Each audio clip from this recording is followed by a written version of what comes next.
For this week's show, I was in northern Michigan on Torch Lake. The goal today was to try and find a few lake trout in the deep water and possibly bump into a steelhead or a brown trout along the way. Well, today we're gonna go out on Torch Lake. We're gonna target some lake trout to start. Anywhere from like 213 to 250 foot of water, 180 to 220 feet down. And in the meantime, when we're doing that, we're going to stick some stuff out for some steelhead or browns or even the few Atlantics that are left in here. We're going to try to put some stuff out for them to see if we can get them to go. Fishing's been really good all summer. You know, weather does play a role in the way that fish bite. Seems like all the days that we've had that have been a little off, the weather has been off as well. Cool thing is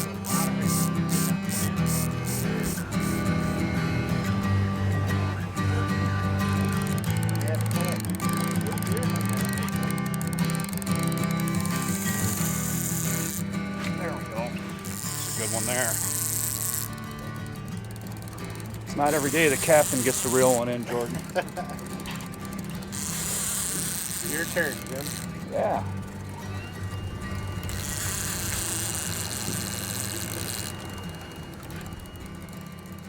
It didn't take us long to find our first fish, and Jim was happy to grab the rod as he spends most of his time guiding other anglers.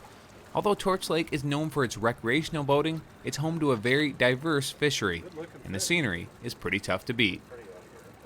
Usually we're on the bay or on Lake Michigan getting kings and cohos, and I wanted to take the opportunity to come fish with Jim here and up in the northern country and torch and elk, and it's just a really unique fishery.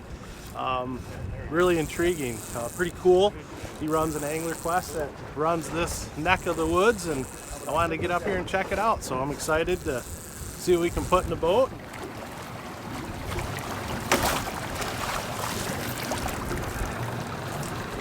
Nice. That's pretty cool. Nice Torch Lake of Laker.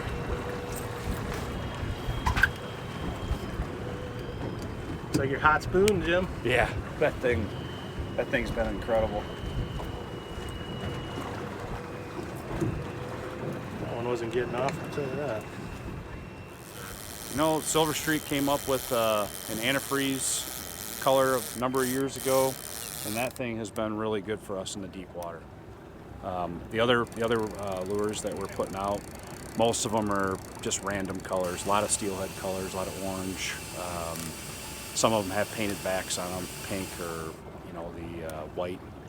But it just kind of depends on the day, what they take. So we put a whole bunch of stuff out and just spread the water count. It's the easiest way to do it. Got one on, wire dipsy. Got a lot of head shakes happening. Feels like another Laker. Torch Lake, awesome. Tough to beat the scenery on this location. Beautiful out here.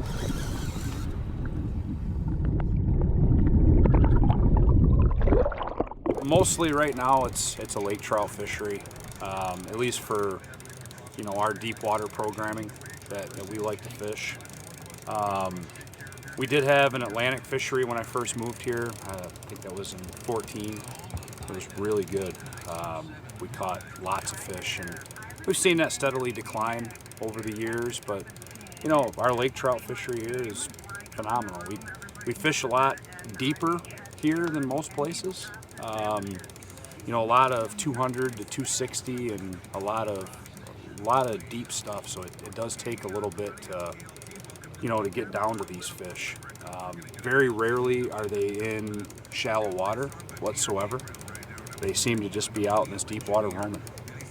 They're a lot different as far as the fillets.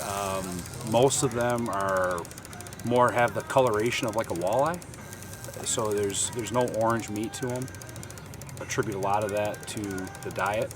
We find a lot of sculpins in them. We'll find lots and lots of bugs. These things eat bugs like crazy. And then you'll also find quite a few ciscos in them, the juvenile cisco. So, that's one of the reasons why we use a lot of the smaller spoons. We just match the hatch with them. It's not your traditional salmon size spoons that we're running with these things. Nice Torch Lake Laker. It's the same color, but in a junior. Oh yeah. That thing has been really good for us out here this year. It's got that antifreeze back that we talked about earlier. I don't know, blue and pink. Kind of hard to beat those, huh? Yeah. Nice fish.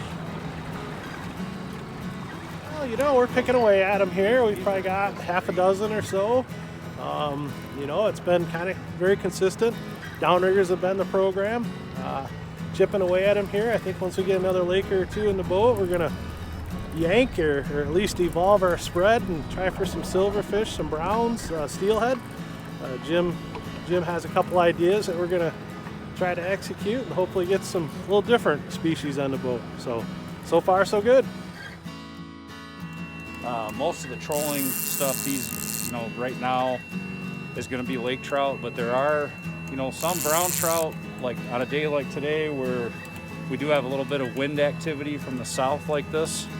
It will make some rip currents on some of the points, and I think we're going to go try that after we get a couple more lakers in here. We're going to go see if we can't get into a couple browns or steelhead or whatever. There could be, out in the deeper water too, which is why we have our boards out.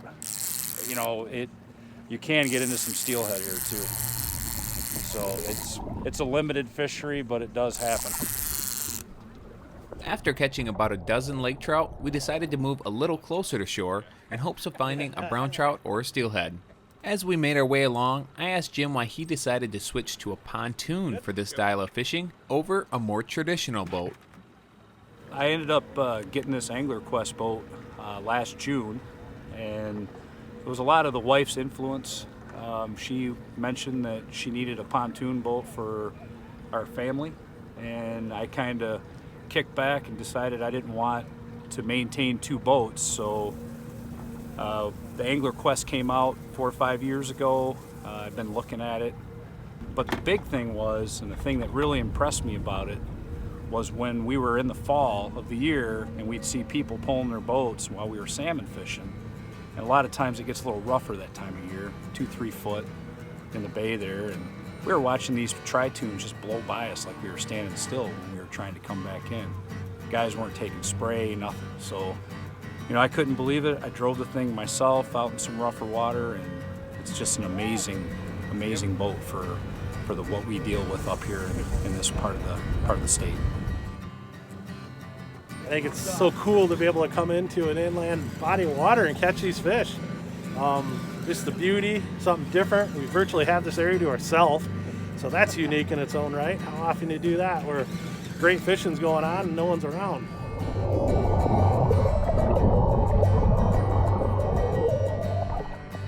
Although we never did catch up with any of the other species we were looking for, it was still a great morning on the water with a limit of lake trout. Special thanks to Brad and Jim for letting me tag along on a beautiful day here in northern Michigan.